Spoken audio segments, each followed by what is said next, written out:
Big TV digital exclusive breaking news చూస్తున్నాం. అఘోరికి సంబంధించినటువంటి వార్త బ్రేకింగ్ అందుతోంది మనకు. ప్రెజెంట్ తెలుగు రాష్ట్రాల్లో సంచలనంగా మారిన అఘోరి కేసు ప్రెజెంట్ చెంచలగూడ జైల్లో ఇంకా అఘోరి ఉంటూనే ఉంది. తనపై వరుస కేసులు అఘోరిపై వరుస కేసులు నమోదవుతున్నటువంటి నేపథ్యంలో ఇటు అఘోరి తరఫు ఉన్నటువంటి న్యాయవాది కూడా ఇటు బెయిల్ కి సంబంధించినటువంటి పిటిషన్ ఇంకా వేయట్లేదు. సో ప్రెజెంట్ అయితే శ్రీవర్షిని రీహాబిలిటేషన్ సెంటర్ లో ఉంది. ప్రస్తుతం వాళ్ళ అమ్మా నాన్న శ్రీవర్షిని కలవడానికి వెళ్లారు. సో ఈ నేపథ్యంలో శ్రీవర్షిని కలవడానికి నేను కుదరదు, నేను మా అమ్మా నాన్నలతో మాట్లాడడు అని తేల్చి చెప్పేయడం జరిగింది. అసలు ఎందుకు తన తల్లిదండ్రులతో మాట్లాడడానికి నిరాకరిస్తోంది? రిహాబిలిటేషన్ సెంటర్ కి ఇక్కడనే ఉండిపోతాను, నేను ఎక్కడికి రాను, అఘోరి బయటకు వచ్చే వరకు నేను ఎక్కడికి రాను అని చెప్పి తేల్చి చెప్పేస్తున్నటువంటి సిచ్యువేషన్ కనిపిస్తోంది. సో ప్రెసెంట్ మనం దానికి సంబంధించి విజువల్స్ కూడా చూస్తున్నాం. వర్షినికి సంబంధించి ఇటు అఘోరికి సంబంధించినటువంటి పోస్ట్ కూడా మనం చూస్తున్నాం. ప్రెసెంట్ అయితే ఇంకా రిహాబిలిటేషన్ సెంటర్ లోనే ఉంది వర్షిని కలవడానికి అమ్మా నాన్నలు తెగ ప్రయత్నిస్తున్నప్పటికీ కూడా శ్రీవర్షిని ఇంకా వాళ్ళని కలవటానికైతే నిరాకరిస్తూ వస్తోంది. కలవడానికి ఇష్టపడట్లేదు, తన మొహం కూడా చూడడానికి ఇష్టపడట్లేదు అనుగా తెలుస్తుంది. సో ప్రజెంట్ అయితే కరీంనగర్ జిల్లా కొత్తపల్లి పిఎస్ లోను అఘోరిపై కేసు నమోదైంది. తనపై అఘోరి లైంగిక దాడి చేసిందని ఒక మహిళ ఫిర్యాదు చేయడం జరిగింది.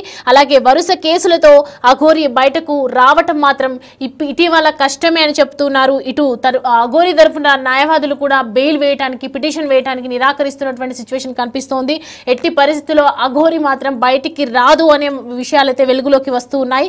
ప్రజెంట్ అఘోరిపై వరుసగా కేసులు నమోదవుతున్నాయి. ఒక చెంచలగూడ మహిళా జైల్లోనే ఉన్నటువంటి ఒకవైపు అఘోరి ఉంది. మరి శ్రీవర్షిని ఎందుకు నిరాకరిస్తూ ఉంది? తన పేరెంట్స్ కలవటానికి ఇంత ప్రయత్నిస్తున్నా రిహాబిలిటేషన్ సెంటర్లోనే ఉంటాను, నేను ఎక్కడికి రాను, బయటికి రాను, తల్లిదండ్రులను కలవను అని ఎందుకు చెప్తుంది?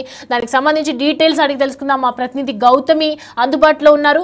గౌతమి, చూస్తున్నాం శ్రీవర్షినికి సంబంధించి రీహాబిలిటేషన్ సెంటర్లోనే ఉంటాను, అలాగే మా అమ్మ నాన్నల్ని కలవను అని చెప్తూ ఉన్నారు. ఎందుకని కలవనని నిరాకరిస్తోంది? అసలు శ్రీవర్షిని సిచ్యువేషన్ ఏంటి, మెంటల్ స్టేటస్ ఏంటి ప్రజెంట్?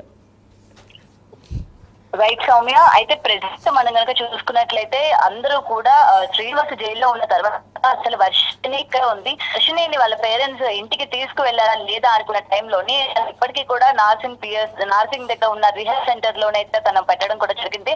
ఎందుకంటే శ్రీనివాస్ ని అరెస్ట్ చేసిన రోజే తన్ని కూడా evening time Shankarpally police station దగ్గర నుంచి తను వెంటనే అక్కడికి రిహాబ్ సెంటర్ కి అయితే తీసుకువెళ్ళడం కూడా జరిగింది. ఎందుకంటే ఆ అమ్మాయి కొంచెం మానసికంగా సరిగా లేదు అని అటు పేరెంట్స్ చెప్పడం కావచ్చు, లేకపోతే ఇటు పోలీసులు కూడా ఆ అమ్మాయి మాట్లాడే విధానం కావచ్చు, లేకపోతే తల్లిదండ్రులతో వెళ్ళడానికి కూడా నిరాకరిస్తుంది కాబట్టి తనకి కౌన్సిలింగ్ ఇద్దాము అన్న ధోరణిలో కూడా తను అక్కడ పెట్టారు అని కూడా అనుకుంటున్నాము. అయితే దీనికి సంబంధించి ఇప్పటికీ చాలా రోజులు గడుస్తున్నప్పటికీ అటు వర్షినికి సంబంధించి వాళ్ళ పేరెంట్స్ కలవడానికి వెళ్ళిన వాళ్ళతో మాట్లాడడానికి కానీ లేకపోతే వాళ్ళతో వెళ్ళడానికి కూడా నిరాకరిస్తుంది.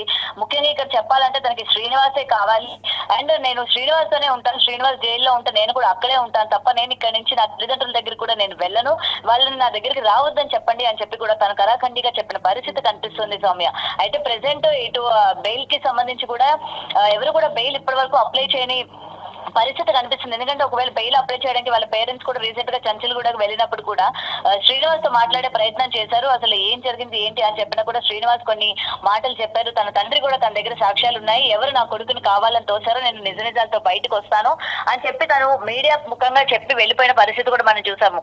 అయితే ఇప్పటి వరకు కూడా బెయిల్ అన్నది రాలేదు. ఈ బెయిల్ రాకపోగా ఒక కేసు తర్వాత మరొక కేసు అన్నట్టు ఇటు శ్రీనివాస్ పైన కేసులు నమోదవడం కూడా మనం చూస్తూ ఉన్నాము. అటు కరీంనగర్ లో కావచ్చు అమ్మాయిని లైంగికంగా వాడుకున్నారని, అలాగే ముట్టరాని చుట్టూ అంతా కూడా ముట్టాడు అని చెప్పి కూడా తను ఆ ఎఫ్ఐఆర్ కేసులో మొత్తం కూడా తను రాసుకొస్తూ ఉన్న పరిస్థితి కనిపిస్తుంది.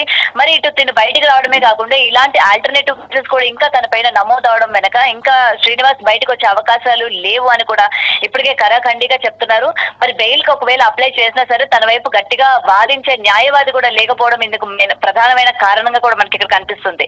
ఇటు వర్షిని కూడా రీసెంట్ గా మనకి అందుతున్న సమాచారం ఏంటంటే శ్రీనివాస్ పేరెంట్స్ కూడా వర్షిని దగ్గరికి వెళ్ళారు, వర్షతో మాట్లాడారు అని కూడా తెలుస్తుంది. మరి అయితే ఎందుకు మాట్లాడారు, ఏం మాట్లాడారు, అసలు అమ్మాయిని తనతో పాటు తీసుకువెళ్ళాలనుకుంటున్నారా లేదా అనే విషయాలు అయితే ఇంకా తెలియాల్సి ఉంది. ప్రెసెంట్ వాళ్ళ పేరెంట్స్ కనుక ఆ రోజు మీడియా ముఖంగా కూడా అడిగాము మనము, ఎందుకంటే మీరు వర్షిని పెళ్లి చేసుకున్నప్పుడు మీరు ఉన్నారా, వర్షిని ఇంటికి తీసుకొచ్చానని చెప్పాడు కాబట్టి మీరు ఉన్నారా అని అడిగితే వాళ్ళిద్దరు పెళ్లి చేసుకున్న సంగతి మాకు తెలియదు, ఆ అమ్మాయి ఎవరో కూడా నాకు తెలియదు అని చెప్పి కూడా శ్రీనివాస్ కుటుంబ సభ్యులైతే మీడియా ముఖంగా చెప్పడం కూడా జరిగింది. మరి ఇటు వర్షిని ఎందుకు ఈ విధంగా మాట్లాడుతుంది, అసలు ఎక్కడికి కూడా తను వెళ్ళడానికి ఇష్టం చూపించట్లేదు. రీసెంట్ గా కూడా ఒక మనిషిని నేను కలుస్తాను అని కూడా చెప్తూ ఉన్నారు. త్వరలో ఇంకొక 2 రోజుల్లో ఆ మనిషిని అయితే కలుస్తాను అనేది చెప్పడం జరిగింది. ఎందుకంటే ఆ మనిషి ఎవరు ఏంటన్నది ఇప్పటికే బయటికి చెప్పడం ఇష్టం లేక ఆ మనిషి ఇప్పటి వరకు బయటికి రావడం కూడా జరగలేదు. మరి ఆ మనిషిని ఎందుకు కలుస్తాననింది, అసలు ఏం మాట్లాడాలనుకుంటుంది, తను ఆ రిహాబ్ సెంటర్ లోనే ఎందుకు ఉండాలనుకుంటుంది, మళ్ళీ ఇప్పటి వరకు కూడా అటు వర్షిని పేరెంట్స్ కానీ ఎవరు కూడా తను చూసే ప్రయత్నం కానీ లేకపోతే తనకి నచ్చజెప్పి ఇంటికి తీసుకువెళ్లే ప్రయత్నం కూడా ఎవరు చేయలేదు Soumya. Right Gautami, thanks for the updates. Right, చూస్తున్నాం కదా ప్రజెంట్ అయితే అఘోరికి సంబంధించినటువంటి వార్త హల్చల్ చేస్తుందని చెప్పొచ్చు. ఒక అఘోరికి ఒకవైపు దానిని టెస్ట్ చేయడం జరిగింది, తను అడిది కాదు మొగది అని చెప్పి కొన్ని టెస్టులలో కూడా తేలిపోవడం జరిగింది. So present